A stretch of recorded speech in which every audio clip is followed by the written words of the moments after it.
sofá a jugar con el control remoto, ella tiene que preparar la comida, servir la mesa, tender la cama y ayudar a mi hermano con las tareas de la escuela. ¿No era más o menos eso lo que ocurría en el pasado?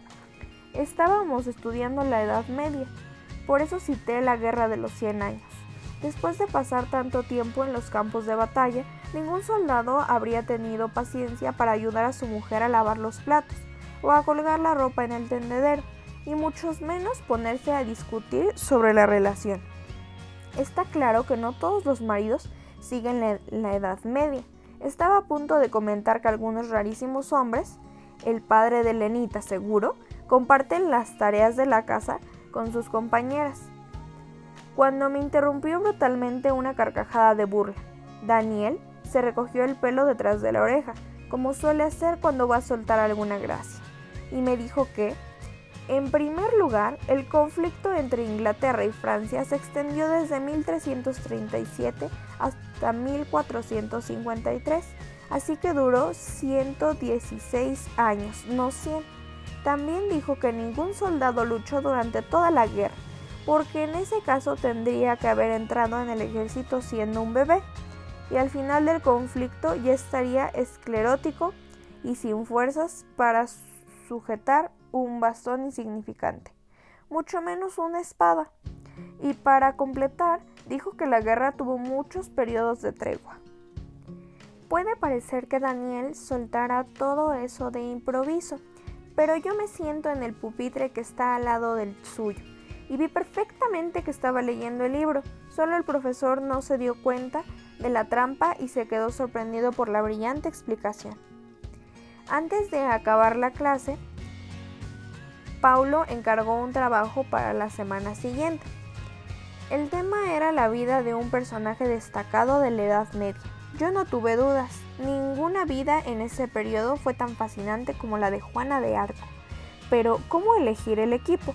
El trabajo debía hacerse en grupos pequeños, de 3 alumnos, por lo que pensé en llamar a Elenita y a Gus.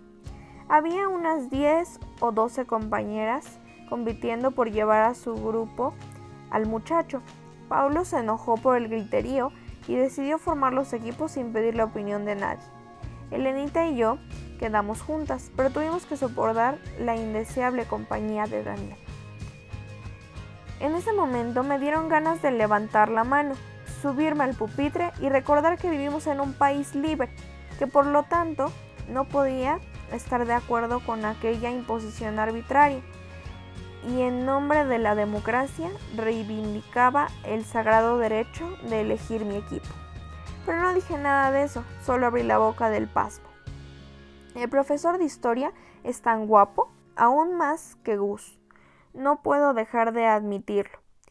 Que mi protesta no fue más allá de un suspiro. Guapo es poco. En realidad, no sé si hay una palabra para traducir ese rostro. Y el cuerpo, vaya.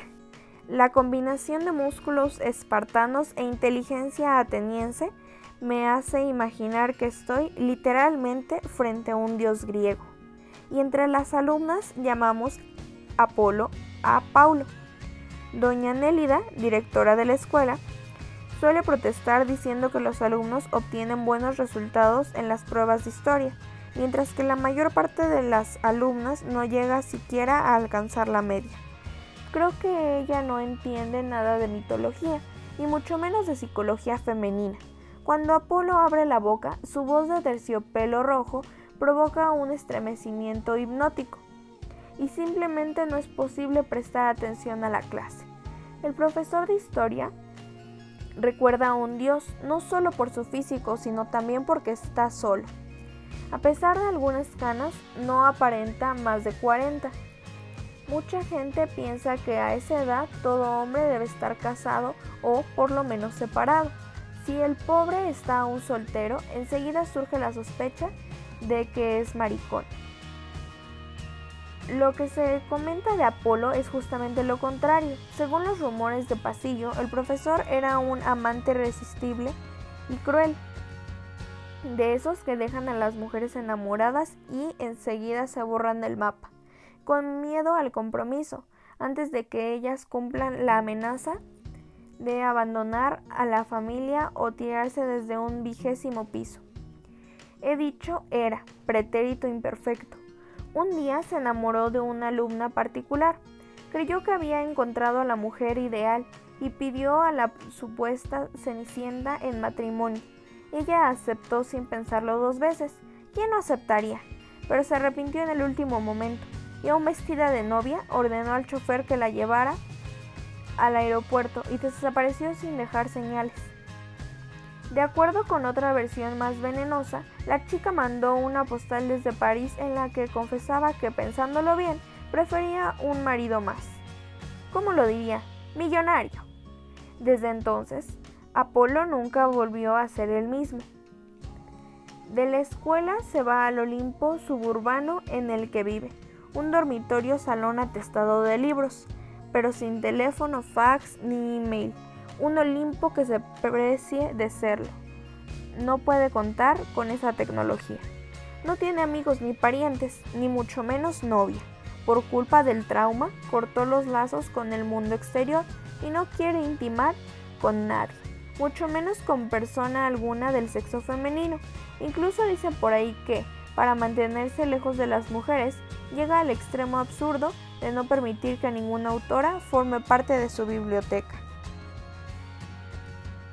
Mi madre tiene un montón de libros de historia y como también es profesora, podría echarnos una mano en la tarea de la escuela.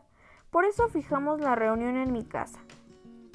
Pero Daniel, para variar, estuvo en contra. Dijo que la biblioteca es una cosa del pasado.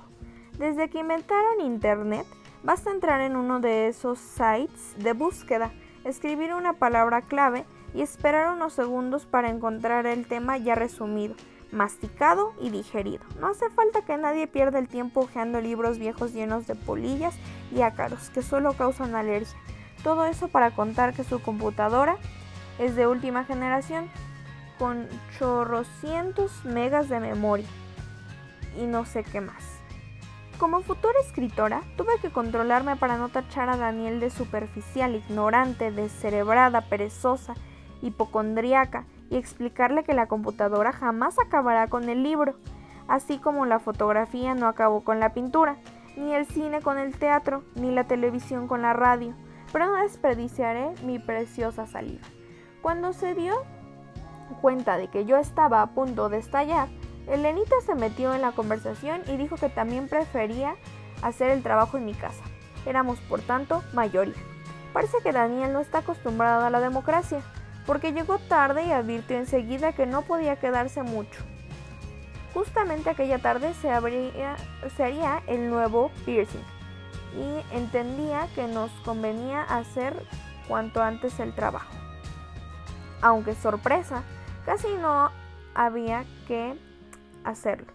Sacó del bolso unas hojas de papel y confesó que había repetido la receta de siempre. Pegó textos, citas e imágenes de internet, mandó la ensalada a la impresora y en pocos instantes estaba lista la biografía de Juana de Arco. Solo faltaba el final, cuando la heroína francesa es condenada a la hoguera. Encontré un site que contaba con pelos y señales cómo fue subiendo el fuego por su cuerpo, casi como en una película, pero se me acabó el papel de la impresora y me dio flojera copiarlo en el cuaderno. El lente se asustó. ¿Y si Apolo se da cuenta de que hicimos un refrito? Daniel ya tenía la respuesta preparada y envuelta para regalo. Internet existe justamente para eso, para que hagamos refritos a gusto.